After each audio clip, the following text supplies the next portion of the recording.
تعالوا اعمل معاكم النهارده طاجن الصياديه بالسمك الفيليه. طاجن تحفه يا جماعه، هينفعكم حلو جدا في العزومات وسهل وبسيط. هنجيب الكبه عندنا، هنحط فيها فلفل رومي وفلفل احمر، ونكون محمرين شويه بصل كده بس يكون غامق شويه، ونحط عليه ليمون معصفر، ونحط التوابل اللي هكتبها لكم في الكابشن دلوقتي تحت الفيديو: ملح وفلفل اسود وكمون وبابريكا وبودرة ثوم، ونحط بهارات من السمك. هنخلط الخليط ده كله في الكبة لحد ما يتكون معانا معجون اللي انتوا شايفينه ده. المعجون ده هنستعمله في الحاجتين، هنستعمله في الرز وهنستعمله في التتبيلة بتاعت السمك. تعالوا بقى شوفوا الخطوات واحدة واحدة. هنجيب الطاجن بتاعنا، نكون مسخنينه حلو جدا في الفرن، وبعد كده نخرجه نحط فيه مكعبين زبدة لحد ما يسيحوا معانا بالشكل اللي انتوا شايفينه.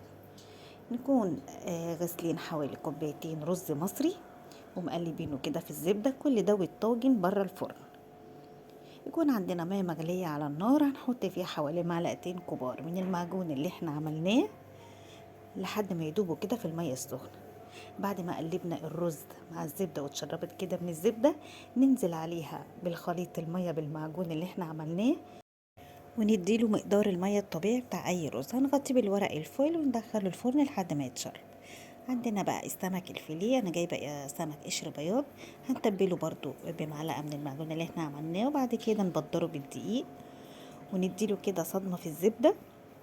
هياخد بس دقيقه على كل وش لحد ما يشقر معانا ويبقى نص سوا، مش هسويه سوا كامل عشان لسه هدخله الفرن تاني. ريحته كمان مع الزبده بتبقى خطيره يا جماعه. بعد كده هنصفيه كويس جدا من الزبده. ناخد بقى معلقتين من المعجون اللي احنا عاملينه وننزل على الزبدة اللي هي بقية التحمير بتاع السمك، مش هنرميه. وننزل عليه ببشر من الجزر، جزرة كبيرة كده نبشرها، وبشر طماطم، وايدينا على طول بتقلب فيه علشان ما يتلسعش معانا او يمرر معانا. بس كده عندي الرز ده خرجته من الفرن واتشرب. هننزل عليه بالسمك الفيليه، هنحطه كده على الوش،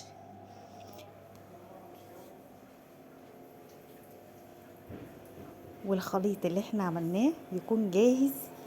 ويا ريت كمان تدوقيه قبل ما تحطيه، يعني يكون ملحه مظبوط وكل حاجه مظبوطه.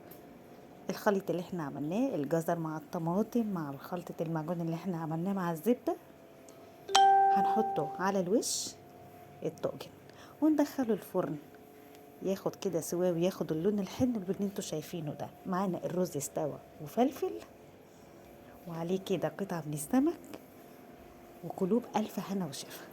الطاجن ده حلو جدا ودسم وخطير، هيغير نظرتكم خالص عن السمك. ان شاء الله الطاجن ده هيعجبكم، وياريت ما تنسونيش في اللايك والشير والسبسكرايب للقناه. اللي اول مره يشوفني، انا سوسن سليمان. باي باي.